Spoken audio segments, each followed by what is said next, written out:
अजितदादा टीमने आम्ही काम केलं, त्याची पोचपावती एकीकडे विकासाला चालना दिली, दुसरीकडे कल्याणकारी लोकाभिमुख योजना आम्ही केल्या, लाडकी बहीण योजना आणि इतरही योजना, शेतकरी कष्टकरी या ठिकाणी युवा प्रशिक्षण, त्याचबरोबर ज्येष्ठांसाठी योजना केल्या।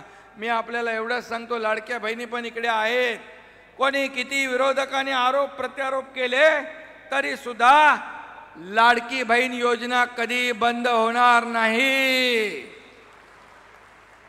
आम्ही जे जे बोललो, आता देवेंद्रजी मुख्यमंत्री आहे, आमची टीम तीच आहे आणि आमच्या गाडीचं इंजिन पण तेच आहे, डबल इंजिनचं सरकार। मोदीजी देखील आमच्या पाठीशी आहेत, त्यामुळे जे जे आम्ही बोललोय ते आम्ही टप्प्याटप्प्याने पुढे करणार, हा महायुतीचा शब्द आहे। आम्ही प्रिंटिंग मिस्टेक म्हणणारं सरकार नाही, हे दिलेला शब्द पाळणारं सरकार आहे। आणि म्हणून मी आपल्याला खूप खूप शुभेच्छा देतो।